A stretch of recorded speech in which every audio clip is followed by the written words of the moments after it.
तो hello students, welcome back to Shiksha me JEE. Second list भी आएगी तो थर्ड फर्म लिस्ट भी आएगी। यही मानसिकता नहीं है कि किन बच्चों को डीएस कैटेगरी का सर्टिफिकेट यूज करना है। बहुत सारे बच्चों को कंफ्यूजन क्रिएट हो रहा है और कमेंट भर के आ रहे हैं कि सर वेटिंग के लिए फर्म लिस्ट कब आएगी, कब आएगी, कब आएगी। एमयू के बहुत सारे कोर्स के अंदर 11th का एंट्रेंस हो, मेडिकल के कोर्सेज हो, ह्यूमैनिटीज हो, हमारे पास वहां तक के लिए हमारे पास फर्म लिस्ट फर्स्ट आ चुकी है। लेकिन बीटेक की कब आएगी, इसकी इस वीडियो में हम लोग बात करेंगे। दूसरी बात बच्चों, हम लोग बात करेंगे सर जिन लोगों का फर्स्ट लिस्ट में नाम आएगा उनको क्या करना है, और जिनका नहीं आएगा तो वो क्या कहीं और एडमिशन ले लें या सेकंड लिस्ट भी आती है। अरे मेरे लाल, आज तो मैं सब दिखाऊंगा। सेकंड लिस्ट भी आएगी तो थर्ड फर्म लिस्ट भी आएगी, उसके बाद तुम्हारे मॉप अप राउंड भी चालू हो जाएंगे। एक नहीं आता मॉप अप राउंड भी बच्चों, दो तीन तीन चार चार मॉप अप राउंड आते हैं। अगर हम प्रीवियस ईयर की बात करें, 7 लिस्ट निकल कर आई थी, 3 फर्म लिस्ट आई थी, 3 मॉप अप राउंड आए थे और एक स्पेशल राउंड निकल कर आया था। तो भाई तुम सोच लो तुम्हें कब तक वेट करना है, इसी हिसाब से अपनी मेंटेलिटी को बना के चलो। अब सर मेंटेलिटी किस तरीके से बनाए, तो तीसरा पॉइंट बच्चों हमारा यही रहेगा कि भाई वेटिंग के हिसाब से इतनी मेरी वेटिंग है, उस वेटिंग के हिसाब से हमें ये रियलाइज करना है कि मेरी पहली में फर्म लिस्ट में आएगा या पहले मॉप अप राउंड में आएगा या पहले स्पेशल राउंड में आएगा। तक वेट करूं अपनी वेटिंग के हिसाब से, वो तुम देख लेना। मैं तुम्हें पूरी कहानी दिखाऊंगा कि भैया तुम्हारी इतनी वेटिंग आई है तो तुम्हें कितना पेशेंट रखना है, कितना सब्र रखना है, कौन से लिस्ट में नाम आएगा, थोड़ी सी दिल को तुम्हें तसल्ली मिल जाएगी। इसलिए शिक्षा मी जेई के माध्यम से आज इन सारे पॉइंट्स को हम लोग क्लियर करेंगे माइंड के अंदर। आओ भैया आओ। पहले तो मैं बता दूं कि भैया जी देखो, जब तुम लोगों ने अपना ये 25 जून में जब हमारा ये पोर्टल ओपन किया था एमयू ने, तो आप लोगों ने अपना registration, documents upload, choice filling सारा काम अपने आराम से कर लिया होगा। जाहिर सी बात है भैया जी, टाइम निकल चुका है, कर लिया होगा।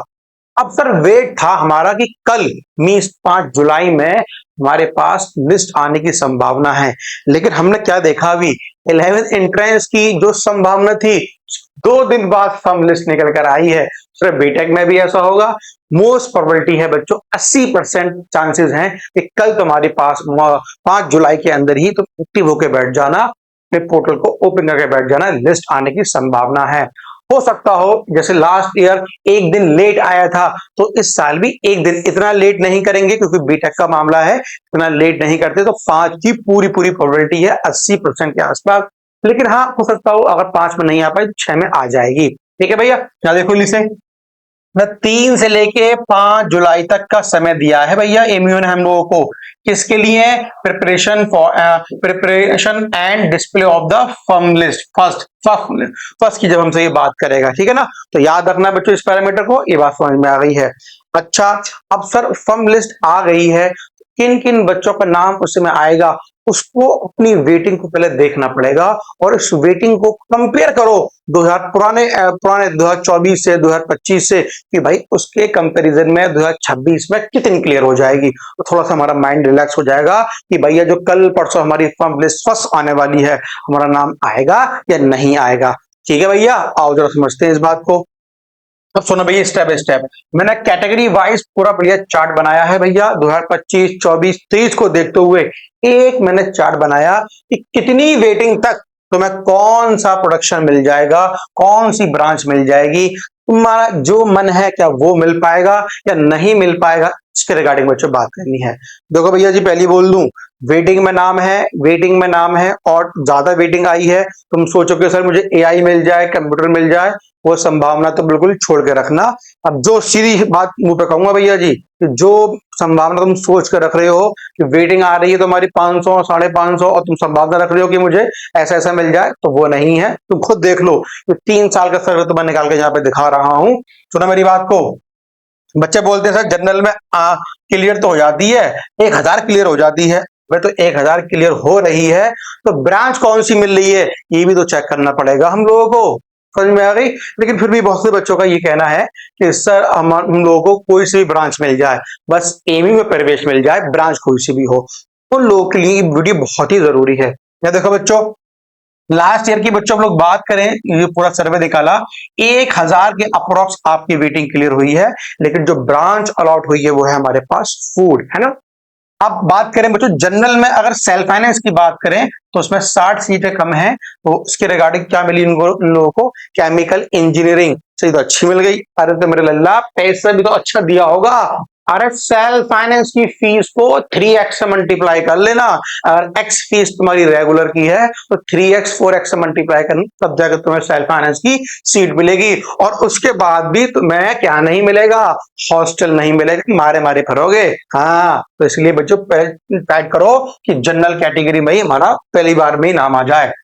बच्चों अब बात करें हम लोग बीसी के रिगार्डिंग, तो आप जरा देखो 208 है, और कुछ जगह मैंने जो उसका सर्वे निकाला टीम ने बताया उसको हम मुझे 210 भी कर सकते हैं, है ना। लेकिन मैंने एक्यूरेट नंबर लिखा, भाई जो संभावना हमें निकल कर आई, एवरेज निकाला वो ये निकल कर आया। और उसमें बच्चों क्या मिली, बच्चों को इलेक्ट्रिकल इंजीनियरिंग मिली है। और लौट फिर के सी पे आ जाओ, सी कैटेगरी में 50 के आसपास वेटिंग क्लियर हुई है, लेकिन मिला कितना है बच्चों, फूड। और डीएस कैटेगरी में आते हैं, डीएस कैटेगरी में मैंने ये देखा है कि बच्चों को ये ही मानसिकता नहीं है कि किन बच्चों को डीएस कैटेगरी का सर्टिफिकेट यूज करना है, जो आ रहा है वो लगा दे रहा है। अबे भाई देख तो लो तुम किस में लाई कर रहे हो, जनरल कैटेगरी में लाई कर रहे हो कि डीएस के लिए एलिजिबल हो या नहीं हो। इसके लिए शिक्षामी जेई के मैंने चैनल पे एक वीडियो बना रखी है कि किन किन बच्चों को डीएस का जो जनरल कैटेगरी का है बेनिफिट मिलेगा। हर बच्चा उसमें घुस जाता है, ऐसा नहीं है भैया तुम जनरल के चक्कर में वो भी सीट खोदोगे अपने आराम से। पहले रियलाइज करो तुम किस कैटेगरी में लाई कर रहे हो, सर्टिफिकेट है तो भैया पुख्ता है। एमयू के जो मोहर लगा दी है एमयू ने, उसके रिगार्डिंग है या नहीं है, ये भी चेक करा करो, ठीक है। अब आओ यहाँ पे देखो क्या मिला है बच्चों, ऑटोमोबाइल मिला है। अरे सर मोबाइल फोन मिल गया, अबे ऑटोमोबाइल की बात कर रहे हैं। आओ अब बच्चों एससी कैटेगरी में क्या है, एसटी में क्या है, पीएच में क्या है। पीएच में कोई वेटिंग नहीं आई थी, जो हमने 2-3 साल का सर्वे निकाला, इक्का दुक्का थी भी तो उसको मैंने नलीफाई कर दिया। तो जो पीएच वाले बच्चे हैं उनकी वेटिंग तो भैया बिल्कुल ना के बराबर है, क्योंकि इतना बच्चा ऑलरेडी पहले से ही आ जाता है और वो सीट को छोड़ता ही नहीं है ना, संभावना बहुत कम रहती है इसके अंदर। चलो अभी देखो इसमें 4 वेटिंग है, तो क्या मिला था बच्चों को, इलेक्ट्रिकल इंजीनियरिंग, और इसमें भी बच्चों को क्या मिला था, इलेक्ट्रिकल इंजीनियरिंग। तो आई होप बच्चों ये पूरी कहानी समझ में आ चुकी होगी, कैसे कैसे हमें काम करना है और कैसे कैसे काम नहीं करना है। और बच्चों मैं तुम्हें दिखा दूं कि आपको किस तरीके से हमें चेक करना है अपने पोर्टल के रिगार्डिंग, कि जब हमारे पास फर्म लिस्ट निकल कर आएगी तो भाई चेक कहां करें। तो फिर दोबारा से पहुंच जाना बच्चों कहां पे, अपना एबी कंट्रोल पे पहुंचना, और एमी कंट्रोल पहुंचने के बाद सिंपल फॉर्मेट में यहाँ पे आ जाना और चेक कर लेना भैया फैकल्टी ऑफ कहां पे, इंजीनियरिंग एंड टेक्नोलॉजी, ये रहा बच्चों तुम्हारे पास। और आराम चेक करना बीटेक। तुम खुद सोचो, तो जब एमयू वाला ही 3-3 कॉलम दे रहा है तो इसका तुम बात समझ में नहीं आती। अरे भैया मेरे बच्चे फॉर्म लिस्ट भी आएगी, थोड़ा सब्र रखना। और जिन लोगों का इसमें नाम आ चुका होगा और वो कहां दौड़ेंगे, सेकंड लिस्ट में बाकी बच्चों का नाम आएगा, और जिनका इनमें नाम आ जाएगा और बाकी बच्चे कहां दौड़ेंगे, थर्ड लिस्ट में उनका नाम आएगा, और बाकी कहां चले जाएंगे। अरे भैया फिर मॉपअप राउंड में चलेंगे, तो भैया वेट करना है इसके अंदर, ठीक है बच्चों। चलो आई होप ये आज की पूरी कहानी और ये वीडियो के माध्यम से जो डाउट्स तुम्हारे दिल में थे वो क्लियर हो चुके होंगे। अब तुम सोचो कि सर थोड़ा सा ये और बताइए कि अगर हम लोग बात करें इसके रिगार्डिंग, जैसे अभी हमने ये खेल खेला कि जो हमने 3-4 साल का जो एवरेज निकाल के दिखाया, अब 2026 में इसका जो टारगेट है उसमें हम लोग क्या परिवर्तन करेंगे, कैसे उसको हम मॉडिफाई करेंगे। देखो बच्चों जितने नंबर अभी हमने यहाँ पे देख लिए, इतनी इतनी लिस्ट है, इतना इतना है, हर के अंदर, हर वेटिंग के अंदर +-5 to 10 का प्लस माइनस कर लो। अगर इसके रिगार्डिंग आपकी वेटिंग है तो संभावना बच्चों फिर यही निकल कर आ जाएगी, हाँ हाँ भाई क्लियर होने के चांसेस है, पहली फर्म लिस्ट के अंदर हमारा नाम आने के चांसेस के हो जाएंगे। ठीक है बच्चों, आई होप ये पूरी जर्नी, ये पूरी कहानी, ये पूरी वीडियो आप लोगों को समझ में आ चुकी होगी। और मैं उन बच्चों से कहना चाहूंगा जिनका फर्म लिस्ट में नाम आ गया है या जिनका सिलेक्टेड लिस्ट में नाम आ चुका है, तो उनके लिए बच्चों 2026 से 2027 तक हम सफर कैसे लेकर चलें, एक रोड मैप कैसे लेकर आए, उनके रिगार्डिंग बच्चों में एक वीडियो लेकर आने वाले हैं। इसलिए शिक्षामी जेई से आप लोग जुड़े रहिए, चैनल को सब्सक्राइब कर लिए, अपने दोस्त में, फ्रेंड्स में, रिलेटिव्स में, कॉलीग्स में, सब जगह इसको शेयर करिए ताकि सारी इंफॉर्मेशन, सटीक इंफॉर्मेशन आप लोगों को मिलती रहे। Thank you students.